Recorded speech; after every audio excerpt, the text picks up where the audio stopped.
தாம்பரத்தில் பாலியல் வன்கொடுமை வழக்கில் கைதான பாஜக நிர்வாகி குறித்து பகீர் தகவல்கள் கிடைக்கப்பெறுகிறது. 2 நாட்களுக்கு முன்னர் கேரளாவை சேர்ந்த பெண்ணை திருமணம் செய்து கொண்டதாகவும் தகவல் கிடைக்கப்பெறுகின்றன. அது குறித்தான அண்மை செய்தியை பார்த்து வருகிறோம். இதுகுறித்த கூடுதல் விவரங்களோடு இணைகிறார் எமது செய்தியாளர் கந்தன். விவரங்களை வழங்கலாம். வணக்கம்.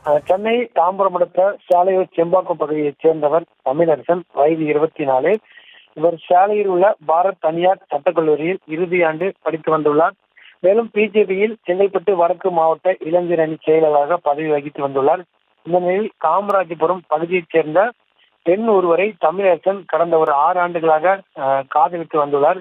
இந்த நிலையில் அந்த பெண் நேற்றைய தினம் தனது பெற்றோர்களுடன் சிட்லாப்பாக்கம் அனைத்து மகளிர் காவல் நிலையத்திற்கு ஒரு புகார் அளிக்கிறார். அந்த புகார் என்னவென்றால், தன்னை தமிழரசன் பள்ளியில் படிக்கும் போதே தன்னை காதலித்து வந்ததாகவும், இந்த நிலையில் பள்ளி படிப்பு முடிந்தவுடன் தான் வேறொரு காலேஜுக்கு சென்றதாகவும், அவர் இந்த சட்டக்கல்லூரியில் BA LLB என்ற படிப்பை படித்து வந்ததாகவும், இந்த நிலையில் தன்னை திருமணம் செய்து கொள்வதாக கோரி அவர் வீட்டுக்கு நேரடியாக அறிமுகப்படுத்திய நிலையில் அவரது பெற்றோர்கள் நீதான் என்னோட வீட்டு மருமகள் என கோரி சிறுக தன்னிடம் அவர் குடும்பத்தில் மட்டுமல்லாமல் தமிழகம் சேர்ந்து 18 லட்சம் ரூபாய் பணமும் அதே நேரத்தில் 15,000 தங்க நகைகளை பறித்ததாகவும் சிட்லாப்பாக்கம் காவல் நிலையத்தில் புகார் அளித்தார். அது மட்டும் இல்லாமல் அவன் வைத்திருந்த லேப்டாப்பை பார்த்தபோது அந்த இன்ஸ்டாகிராம் ஐடி பல்வேறு பெண்களுடன் தனிமையில் இருக்கும் வீடியோக்களும் அதே நேரத்தில் பல்வேறு புகைப்படங்களை பார்த்து அதிர்ச்சி அடைந்த நிலையில் தான் தற்போது புகார் அளித்ததாகவும் அவர் தெரிவித்துள்ளார்.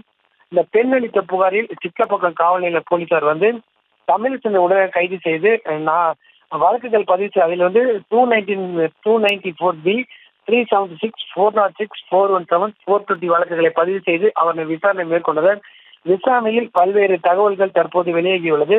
அதில் அவர் கூறும்போது, அதாவது இளம் பெண்களை இன்ஸ்டாகிராமில் தொடர்பு கொண்டு அவர்களை காதலிப்பதாகவும், காதல் செய்து அவர்களிடம் தனிமையில் இருந்து வீடியோக்கள் எடுத்து வைத்து பல்வேறு பெண்களுடன் மிரட்டி பணம் பறித்தது தெரிய வந்துள்ளது. அது மட்டும் இல்லாமல் தற்போது அவர் 2 நாட்களுக்கு முன்பு அச்சரப்பாக்கம் ஒரு மாதா கோயில் தன்னுடன் படிக்கும், அதாவது 3ஆம் ஆண்டு படிக்கும் சட்டக்கல்லூரி மாணவியை ஏமாற்றி திருமணம் செய்து கொண்டதாகவும் அவர் ஒரு வாக்குமூலம் அளித்துள்ளார். அது மட்டும் இல்லாமல் அவர் மீது தற்போது ஹைதராபாத்தில் பகுதியைச் சேர்ந்த தற்போது அஸ்தினாபுரத்தில் வகித்து வரும் ஒரு பெண், இளம் பெண் இப்ப தற்போது அவரிடம் ஒரு புகாரும் போலீஸ் ஸ்டேஷனில் ஒரு புகார் அளித்துள்ளார். அதிலும் தன்னை ஏமாற்றி இந்த மாதிரி பணம் பறித்ததாகவும் ஒரு புகார் அளித்துள்ளார்.